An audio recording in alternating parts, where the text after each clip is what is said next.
À travers une apparence, on veut montrer son appartenance à l'islam. Un qamis, une belle veste de jogging, quelquefois Lacoste Watch, je fais pas de la pub pour les marques, une bandoulière, jusqu'ici tout va bien, vous allez me dire, et on monte sur un quad et on roule à je sais pas combien dans le quartier, de jour comme de nuit, et on rend fou tout le monde.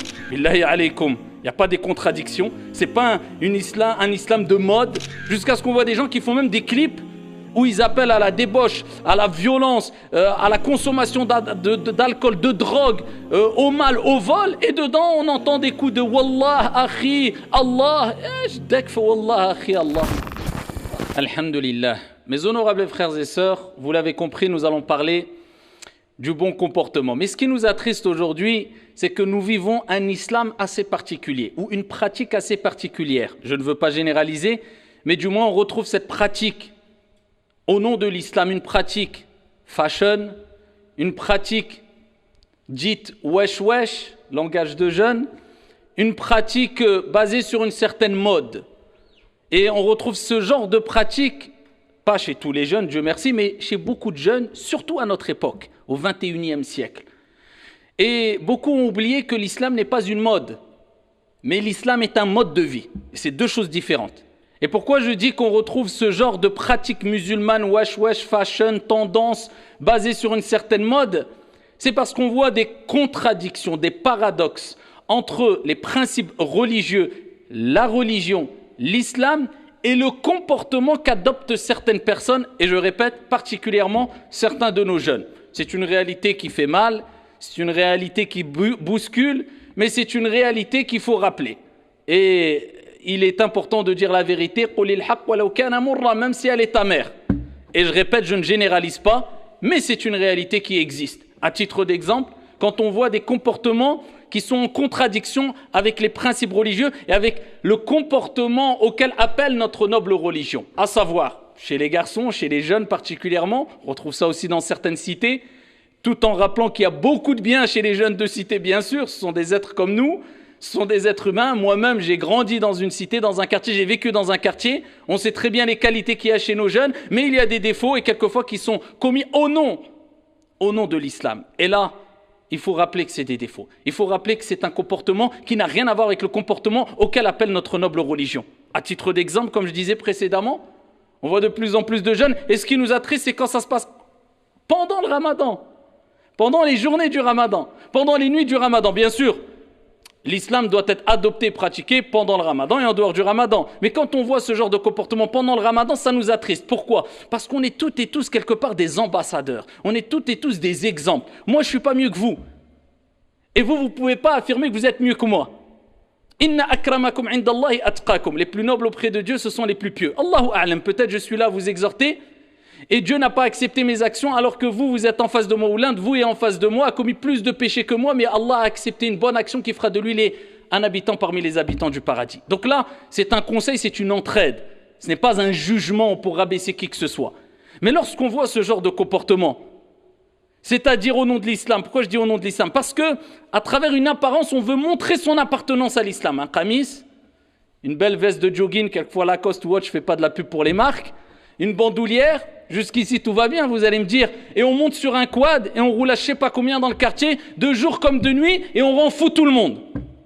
Billahi alaykoum. Il n'y a pas des contradictions, c'est pas un islam de mode, parce que ça fait bien, parce qu'il faut savoir, hein, chez les jeunes aujourd'hui, même qui ne sont pas musulmans, être musulman, bah ça fait bien. Allez voir certains influenceurs, influenceuses, bon, certains je ne vous dirai pas d'aller voir, hein, mais bon, on sait que ça se passe comme ça.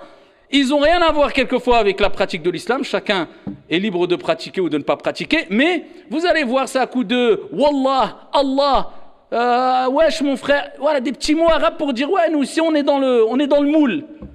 On est dans le move un peu. Pour ça j'appelle ça un peu ce type d'islam, l'islam un peu wesh wesh fashion. Jusqu'à ce qu'on voit des gens qui font même des clips où ils appellent à la débauche, à la violence, à la consommation d'alcool, de drogue, au mal, au vol, et dedans on entend des coups de Wallah, Akhi, Allah, Dekf Wallah, Akhi, Allah. Voilà que toi tu es dans une autre planète, toi tu parles d'Allah dans ton clip ou là. Et c'est un problème maintenant, tout se mélange. Et comme je disais précédemment, Le problème n'est pas dans avoir un qamis, une veste, non, mais c'est d'avoir l'apparence, entre guillemets, bien qu'il n'y a pas de vêtements islamiques à proprement dit, mais il y a des conditions, mais ici de le mélanger avec une pratique soi-disant religieuse. Ça, c'est catastrophique, surtout quand on voit des jeunes qui, quelquefois, ils s'abstiennent la journée, particulièrement pendant le ramadan, mais le soir, c'est la fiesta. Comme si, eh bien, le ramadan, c'était que les journées. Non, c'est le mois du ramadan. Vous savez ce qui se passe quand le ramadan rentre? Vous connaissez le hadith. Il y a un appel qui est lancé. Ya baghi al-khayri aqbil, ya baghi al-sharri aqsir.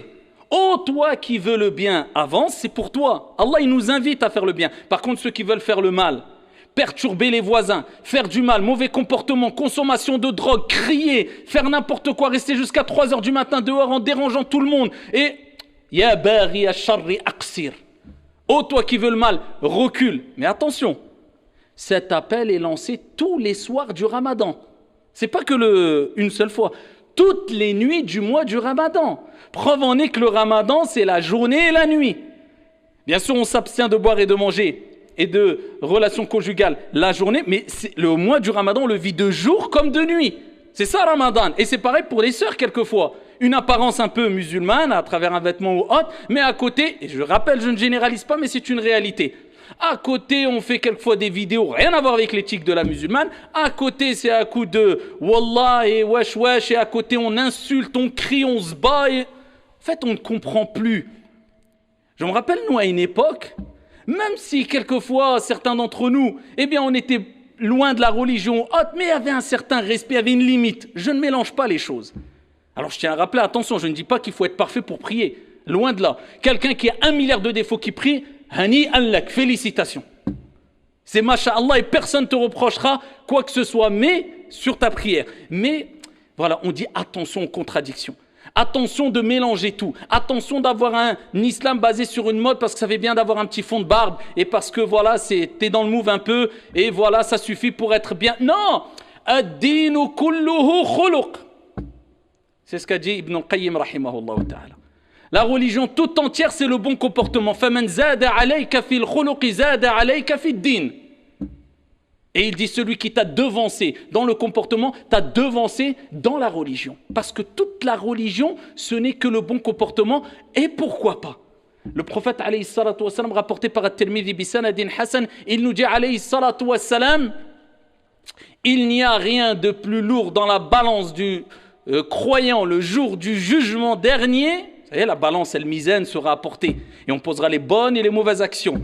Et les conséquences seront khalidina fiha abada, éternellement, ou au paradis ou en enfer. Ou alors, en enfer, une période. Allahu a'lam. On ne sait pas. C'est du cas par cas. C'est Allah le meilleur des juges. Eh bien là, des gens, à ce moment-là, chercheront à gratter une seule hasanat.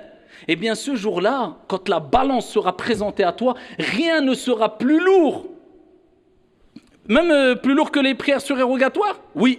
Même plus lourd que le jeûne surérogatoire? Oui. Même plus lourd que les autres actions qu'on peut faire, les aumônes? Oui. C'est quoi? Min husnil khuluq, que le bon comportement. Et le prophète, alayhi salatu wassalam, c'est pour cela qu'il dit dans le hadith fi sahih, les personnes les plus aimées et les plus proches de moi au jour de la résurrection. Allah. Si on est proche du prophète, on a tout gagné. Hein? Si on est à côté du prophète au jour de la résurrection, ça y est, vous avez tout gagné. C'est le prophète alayhi salatu wassalam qui sera proche du haoud, ce bassin où les gens voudront s'abreuver. Le prophète sera au degré les plus hauts du paradis. Le prophète, t'as tout gagné. Juste le fait d'être à côté de lui et de le voir tous les jours, c'est déjà un grand cadeau. Eh bien, le prophète dit, les plus aimés, ceux qui sont le plus proches de moi, seront le plus proches de moi. Au jour de la résurrection, ce ne sont autres que les gens au meilleur caractère et au meilleur comportement. Et c'est pour cela qu'Ibn Rajab al-Hanbali, rahmatullahi alayhi, disait « La tatimmu taqwa illa bi husni al-khuluq » At-taqwa, la piété, la vertu, vous savez que le paradis est pour les pieux. « Wal-aqibatu lil-muttaqin » Et la bonne fin, ce sont pour les pieux. Allah nous appelle à être pieux. Même on jeûne, pourquoi? Nous jeûnons pour atteindre quoi? La piété. Ya ayyuhalladhina amanu kutiba alaykumus siyam kama kutiba ala alladhina min qablikum la'allakum tattaqun. Allahumma ij'alna minhum ya Rabb. Allah il dit, on vous a prescrit le jeûne du Ramadan. Comme on a prescrit à ceux le jeûne, comme on a prescrit à ceux qui vous ont précédé, afin que vous atteigniez quoi? la piété. Eh bien, Ibn Rajab dit la tatimmu taqwa. Vous n'atteindriez la piété, vous allez compléter la piété que par le bon comportement. La tatimmu taqwa illa bi husnil khuluq. C'est qu'avec le bon comportement, la bonne moralité. C'est pour ça, quelquefois, on voit des gens, entre guillemets, vous comprenez l'expression, qui ne payent pas de mine. Tu le vois, et tu dis, celui-là, je ne sais même pas s'il sallait. Là, qui fait des actions dans la discrétion. Dans la discrétion qui sont sincères et conformes et aimées par Allah. Wallah, il t'a devancé, il m'a devancé les meilleurs que nous tous, peut-être. Et alors que tu le vois, tu dis, oh, lui, peut-être, il est loin, même, j'ai vu qu'il fait quelques péchés. Ou... Non, pourquoi? Parce qu'il y a le bon comportement avec les gens. Il est aimé par les gens. Et les gens, quand ils parlent de lui, ils disent, lui, il a un bon comportement. Non, lui, masha'Allah. Ils ne disent pas, pour qui il se prend celui-là? Ouais, je ne sais pas pour... Enfin, il a gagné l'amour des gens. Et ça, c'est une preuve qu'il a gagné l'amour d'Allah, car vous connaissez toutes et tous le hadith. Quand Allah aime une personne, il annonce aux anges qu'il aime telle personne. Jibril fait cette annonce aux autres anges. Avant, il annonce à Jibril, alayhi salam. Et Allah descend l'amour dans le cœur des gens vis-à-vis de cette personne. Donc les gens l'aiment. Pourquoi? Parce qu'il a un bon comportement. Il a gagné le cœur des gens. Et ça, c'est une preuve que la personne est aimée par Allah subhanahu wa ta'ala et a tout gagné, car on est les témoins d'Allah sur terre. Quand vous allez mourir, Allah va prendre en compte ce que disent les proches et les gens qui vous connaissez. S'ils parlent en bien sur vous, après votre mort, ça sera un argument pour vous au jour de la résurrection. S'ils parlent en mal et qu'ils disent bon débarras, il m'a volé, il m'a cassé la tête pendant des années, il m'a truandé, il a triché, eh bien ça sera un argument contre vous au jour de la résurrection. Husnul khuluq, le bon comportement. Et comment acquérir ce bon comportement? Eh bien, c'est en faisant des efforts. Déjà, c'est en prenant conscience de l'importance du bon comportement. Et que ça, c'est extrêmement important. Allah l'a rappelé maintes fois dans le Coran al-Karim. Que ça soit avec n'importe qui. Que tu sois commerçant, employé, que tu sois employeur, que ça soit envers tes parents, envers les gens de manière générale, envers... Le Coran abonde de versets coraniques qui vont dans ce sens. Je ne parle même pas des récits prophétiques. Il y en a par centaines et milliers. Allah Azza wa Jalla nous dit dans le Coran وَقُولُوا لِلنَّاسِ حُسْنًا et dites aux gens de manière générale de bonnes paroles.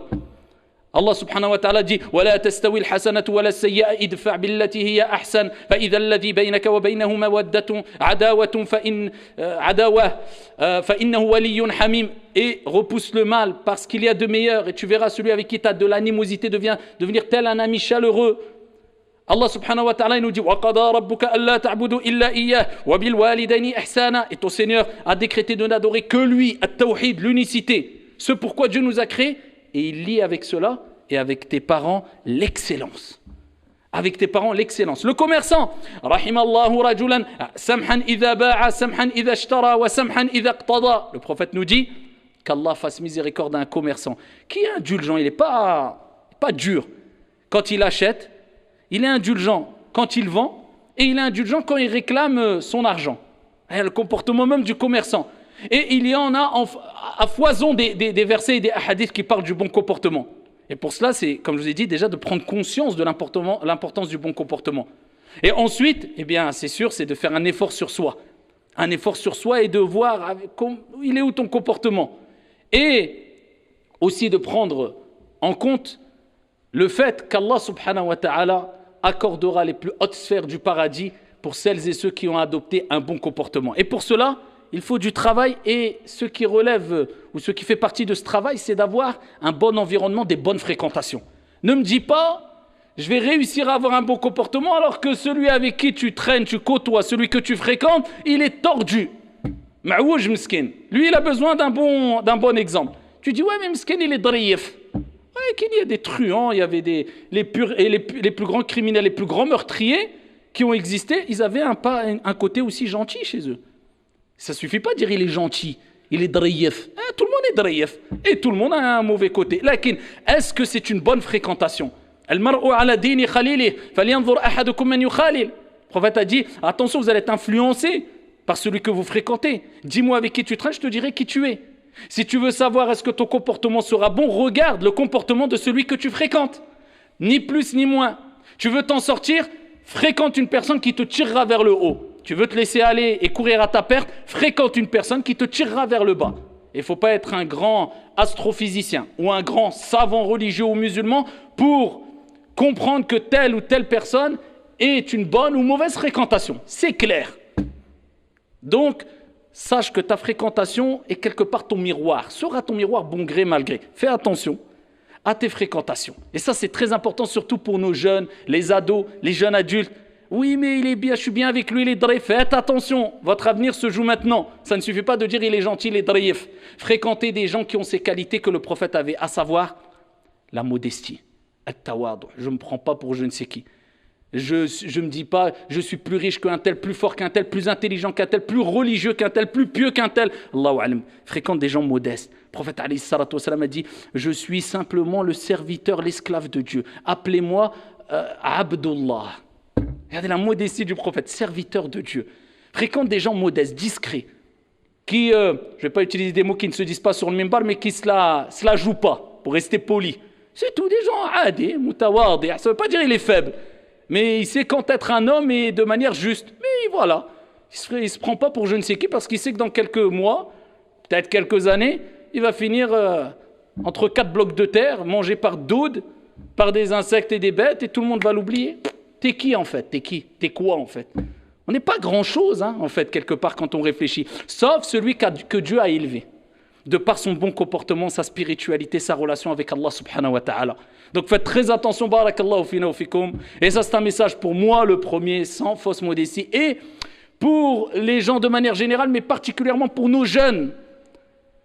Je rappelle, je ne suis pas en train de dire qu'on doit être exemplaire et des anges et qu'à partir du moment où on est musulman, on doit être droit et je ne sais pas comment s'habiller. Non, je ne critique ni tenue vestimentaire. Moi, je critique les paradoxes et les contradictions qu'il y a entre certaines pratiques religieuses, certaines paroles que prononcent des gens, des vulgarités, des obscénités et leur appartenance à la religion qui est l'islam.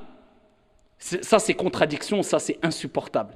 Et ça, c'est dommage parce qu'on est en train de diminuer quant à la sacralité que peuvent avoir certains jeunes à leur regard la religion de l'islam. Pas la religion restera sacrée. Mais le regard que vont porter certains jeunes, ils vont se dire, bon, en fin de compte, c'est cool, c'est classe, ça fait bien d'être musulman. Surtout à notre époque, je vous dis, sur les réseaux sociaux.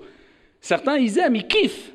Kiff dire je suis musulman. Même gars, il y a certains, ils sont à loi, ils ne savent même pas c'est quoi, bismillah, Allah. Là, qui fait le ramadan.